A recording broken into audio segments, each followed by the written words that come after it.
राधे राधे दोस्तों। एक गांव में एक किसान रहता था जिसका नाम स्वरूप सिंह था, जिसके 4 बेटे थे। स्वरूप सिंह सूरत और सीरत का बहुत ही अच्छा आदमी था। हर गरीब की मदद करता, दरवाजे पर आए फकीर को कभी भूखा नहीं जाने देता। उसका यह मानना था कि इंसान चाहे जितनी चालाकी करे मगर कर्म कभी उसका पीछा नहीं छोड़ते। इन्हीं अच्छे कर्मों के कारण उसके पास धन दौलत की कोई कमी नहीं थी। खेत, जानवर, अनाज, रुपया, पैसा, हर चीज से उसका घर भरा हुआ था। समय के चलते स्वरूप सिंह बूढ़ा हो गया। उसे यह चिंता सताने लगी कि मेरे मरने के बाद मेरी जायदाद के बंटवारे पर कहीं मेरे बेटे लड़ाई न कर बैठे।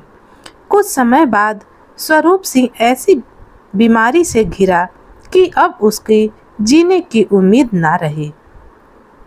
उसने अपने 4 बेटों को और अपने एक खास नौकर को बुलाकर कहा कि बेटा, यदि मैं इस दुनिया से चला जाऊं तो तुम लोग मिलजुल कर रहना। मिलजुल कर रहने से बड़ी बरकत होती है। मैंने तुम चारों के लिए बहुत कुछ छोड़ा है। मेरी इसी चारपाई के चारों पायों के नीचे एक एक हांडियाँ गड़ी हुई हैं। तुम अपनी अपनी पसंद से ले लेना। इतना कहकर उसने अपने बेटों को वहाँ से भेज दिया। फिर अपने नौकर से 4 हांडियाँ मंगवाकर उसमें उस नौकर की मदद से जो कुछ भरना था वह भरकर चारपाई के सभी पायों के नीचे चारों मटकों को गाड़ दिया। 2 दिन बाद जब स्वरूप सिंह को यह एहसास हो गया कि अब मैं नहीं बचूंगा, तो उसने अपने 4 बेटों को एक साथ बुलाकर कहा, बेटा, धन दौलत के बंटवारे के लिए अक्सर खून खराबा होता है। मैंने अपनी पूरी जायदाद के 4 हिस्से कर दिए हैं। मेरे मरने से पहले तुम्हें तुम्हारे हिस्से का धन देकर जाना चाहता हूँ। मेरे लिए तुम सब आंखों के तारे हो। अब 4 बेटों ने अपनी गर्दन झुका ली। फिर किसान ने अपने सबसे छोटे बेटे को उसकी पसंद का पाया चुनने को कहा। फिर दूसरे बेटे को भी कहा। ऐसे ही 4 बेटों ने अपने बाप की चरपाई से एक एक पाया चुनकर वहीं पर बैठ गए। कुछ पलों बाद किसान ने आखिरी सांस ली। बाप के मरने का गम तो बेटों को था, मगर सभी रस्मों को पूरा करना था। फिर सभी रस्में भी पूरी कर दी गई। 4 बेटों ने सभी रस्मों को शानदार तरीके से निभाया, क्योंकि दौलत की तो कोई कमी नहीं थी। गरीबों में खैरात बांटना कई दिनों तक चलता रहा। आखिर एक दिन सभी भाइयों ने फैसला किया कि अपनी अपनी हांडिया को अब देखा जाए कि किसके हिस्से में क्या आया है। चारों ने अपने अपने हिस्से की हांडियों को निकाला तो वे बड़े हैरान परेशान हुए। एक हांडी में सोने चांदी के जेवर भरे थे, दूसरे में हीरे मोती थे, मगर तीसरी और चौथी हांडियों में कुछ नहीं था, सिवाय एक में मिट्टी भरी थी और दूसरे में हड्डियां थीं।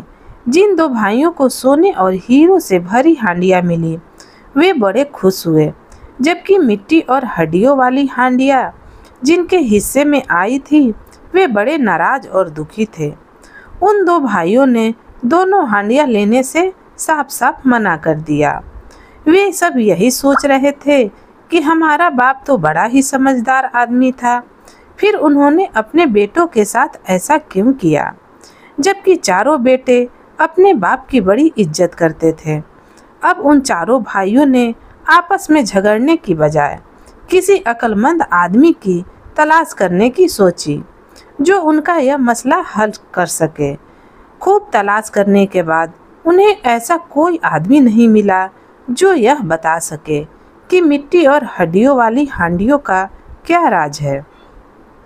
फिर उन्होंने फैसला किया कि क्यों न राजा के दरबार में जाकर इस पहेली को सुलझाया जा सके, क्योंकि स्वरूप सिंह की राज दरबार में बड़ी इज्जत थी। 4 भाई अब पूरी तैयारी के साथ राज दरबार की ओर चल पड़े। रास्ते में उन्होंने देखा कि राजा का बेटा घोड़े पर बैठकर शहर को जा रहा है। तभी एक भाई ने राजकुमार से बड़े ही अदब से पूछा, राजकुमार जी, क्या राजा साहब महल में मौजूद हैं? राजकुमार ने बड़ी बेरुखी से जवाब दिया, महल में ही हैं, मगर दिमागी रूप से ठीक नहीं हैं। सभी भाइयों ने सोचा कि ऐसा नेक दिल राजा पागल कैसे हो सकता है। शायद राजकुमार अपने बाप से नाराज है, इसलिए ऐसा कह रहा है। खैर, आपस में सभी भाइयों ने यह तय किया कि महल तक एक बार जरूर चलकर देखना चाहिए। जब वे पहरेदार से अनुमति लेकर महल के अंदर गए तो उन्होंने देखा कि राजा की बेटी अपनी सखियों के साथ बगीचे में टहल रही थी। चारों भाइयों ने राजकुमारी से भी राजा के बारे में पूछा तो राजकुमारी ने भी बड़ी बेरुखी से कहा, राजा तो दरबार में बैठे हैं मगर अंधे हैं।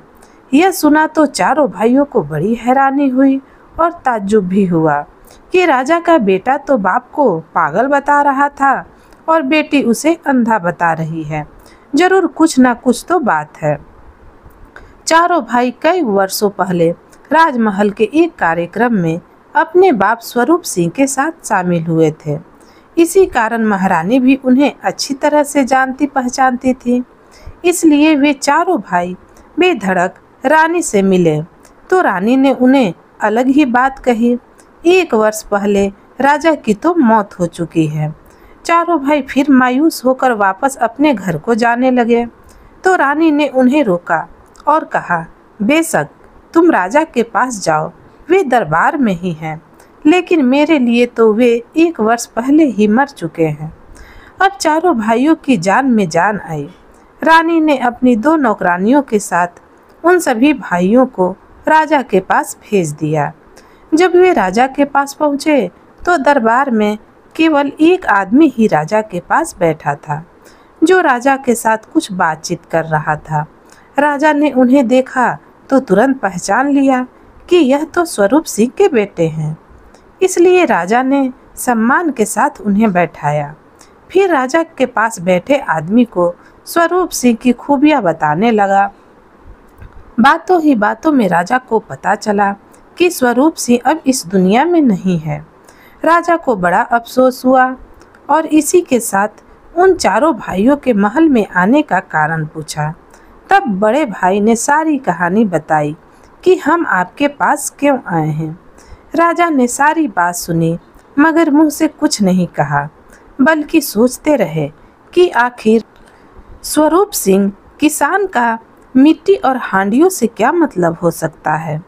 चारों भाई भी उधर सोच रहे थे कि पता नहीं राजा क्या कहेंगे। उन्हें यह तो पता था कि राजा की अक्लमंदी के सारे राज्य में मशहूर है। अचानक राजा बोले, तुम्हारे बाप ने बहुत ही अच्छा किया। जब राजा के मुंह से यह बात सुनी तो 2 भाइयों की मुंह लटक गई, जिनकी हांडियों में मिट्टी और हड्डियां थीं। राजा ने फिर कहा, जिसको हीरे मिले वह उसकी किस्मत में थी, जिसको सोना मिला वह उसकी तकदीर, लेकिन मिट्टी और हांडियां पाने वाले भी नुकसान में नहीं हैं। मिट्टी का मतलब है सारी जमीन, खेत, बाग, बगीचे, इन सब का मालिक यह रहेगा। और हड्डियों वाली हांडिया का मतलब है कि सभी दूध देने वाले पशु, घोड़े, ऊंट, बैल आदि सभी हड्डियों वाले जानवर मालिक के हिस्से में आएंगे। राजा की बात को सुनकर सारे भाइयों के चेहरे खिल उठे। उन्होंने राजा से कहा, महाराज, आपका साया हमारे सर के ऊपर बना रहे। जब वे वापस आने लगे तो बड़े भाई को राजकुमार, राजकुमारी और रानी का ख्याल आया। वे पीछे मुड़कर राजा से बोले, अगर आपकी अनुमति हो तो हम कुछ ऐसी बातें जुबान पर लाएं जिनका संबंध आपसे है।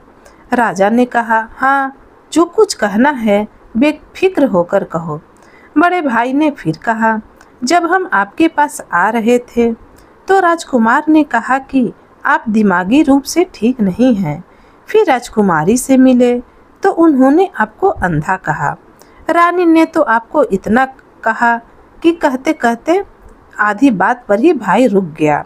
राजा ने कहा, हाँ, वह यही समझती है कि मैं उनके लिए मर गया हूँ। उन सब का मतलब यह है कि मेरा बेटा अब 18 वर्ष का होने वाला है। मैं चाहता हूँ कि वह अपनी पढ़ाई पूरी करे, फिर कोई अच्छी सी लड़की देखकर मैं उसकी शादी कर दूँ, फिर उसके कुछ इम्तिहान लेकर यह ताजो तख्त उसे सौंप दूँ। मगर वह हथेली पर सरसों जमाना चाहता है, यानी मैं उसे अभी इसी राज्य का राजा बना दूँ। मगर मैं ऐसा नहीं करूँगा, इसलिए वह मुझे पागल समझता है।